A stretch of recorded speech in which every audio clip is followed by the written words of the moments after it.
Hey, what's up, freight fans? Freight guy here. So I thought I'd do a video here. I'm just over 2 months into this now. So I wanted to do a video and just kind of give people my perspective of what I like so far about this and what I don't like. So let's start with the don't likes. Some of the things I don't like about this, and understand, I'm taking this from the perspective of somebody who started this from nothing, right? So I didn't run under somebody else's authority. I didn't do anything like that. I started this, so I had all the expenses that come along with it. And again, not knowing really what I was doing, to be quite honest, I made mistakes. So that's all included in what I don't like about this. Number one thing I don't like about this, the cost that it was to get this going. I bought a truck. Did I buy it to do this? No, not really. But once I had it and it was so expensive, I figured I needed to find a way to help it pay for itself. So that's one. Number two, the cost of the trailer. I don't think the trailer is outrageous, but when you look at, the expense for it, and I bought a brand new one, and I got that 2020 Big Tex 22 GN, whatever it is, it's 15 grand. Kind of expensive. It's hard when you start a company, and I already had been a company for a year when I started doing this. It's hard to go get financing. So if anybody's out there going to start their own company and they think that they're going to go get financing and people are going to finance things under your company name, you got another thing coming. But the trailer I was able to get done in that manner, so that was kind of cool. I did have to sign a personal guarantor on it, but it is financed under my company name and all that good stuff. Doesn't reflect on my credit report, so that's kind of cool. But it's it's fairly expensive. It's $630 a month for the trailer payment. I think it's a 2-year term. I don't know, but anyway, it's still quite expensive. So between the truck payment, which I have, which is shy of $1,100, but we'll call it $1,100, and my trailer, which is like $630, we're already sitting at $1,750 a month right there. Third thing is the cost of the damn insurance. I've already kind of forgotten a little bit about what I paid for this thing, but I want to say my down payment out of my pocket was $2,700. And then I borrowed another $2,700 from my factoring company. So they lent me 50% of the down payment, essentially. And then my monthly payment right now, as it stands, is $1,500 and some change. So we'll call that $1,600. So now we've got $1,750 for the truck. We've got $1,600 for the insurance. We're now sitting at $3,350 just to get running. That doesn't include any kind of anything. So $3,350. So that means when I start working my month, I kind of try to look at things from a monthly basis, even though my expenses are somewhat on a weekly schedule, if you will. My monthly out the gate is $3,300. So I've got to go into my month thinking I need to get that $3,300 as quick as I can. That's my mentality. Now, naturally, you go out, let's say you have a $3,000 week. Well, that $3,000 week isn't $3,000, because then you've got your cost of fuel associated with that.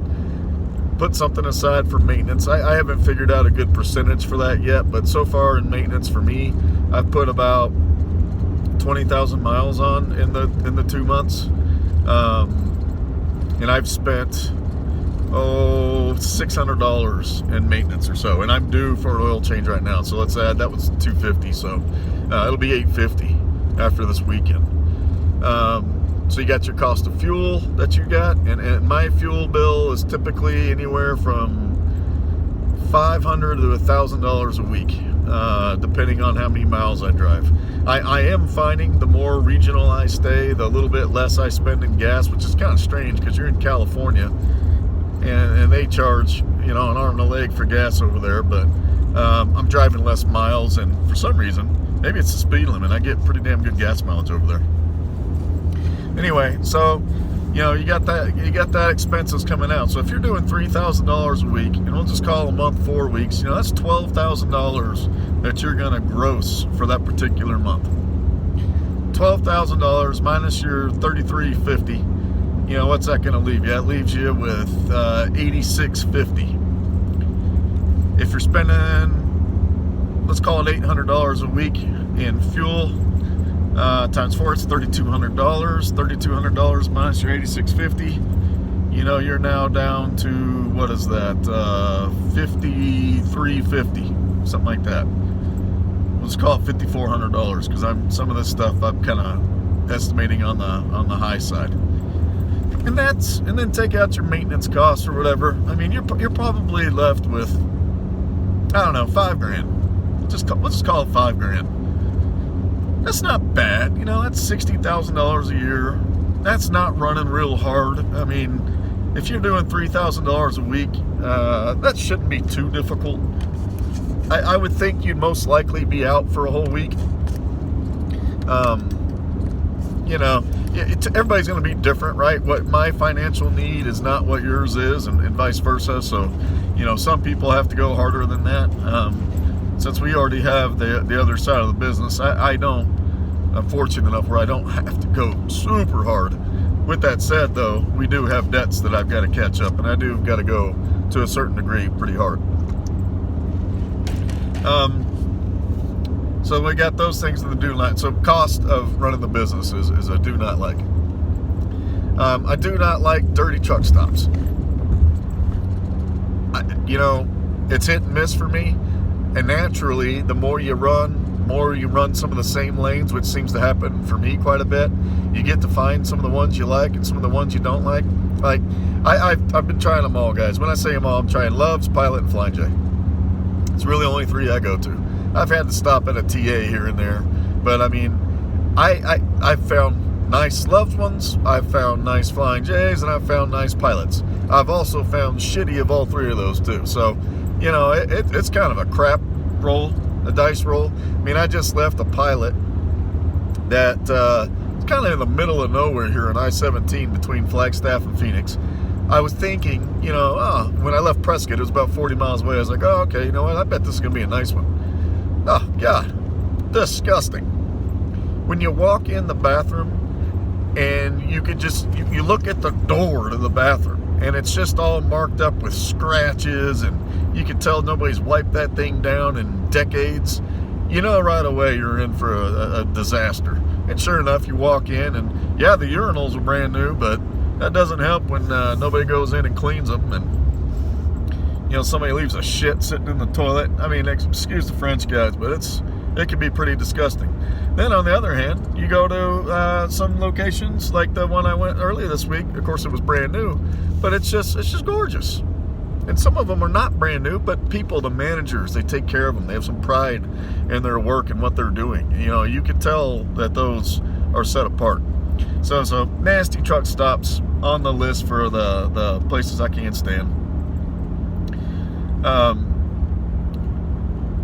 One of the other issues or whatever you want to call it, or some of the things I don't care for in terms of this is brokers who, they give you their information, and I get it because I'm a broker too, but sometimes you only have what the customer told you.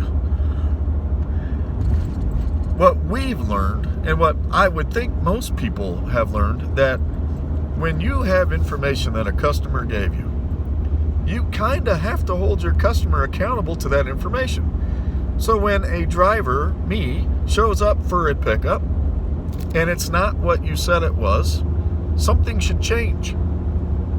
Hey, this weighs more. Pay me a little bit more because now I can't haul extra on here. That just seems like common sense. Hey, the paperwork here says that this is going to XYZ, but your tender says it's going to ABC. There's a 70-mile difference. Pay me for it. Some of these things just to me are common sense. But what I notice about these dang brokers is when you call them, they won't answer. You leave them a message, they don't call back.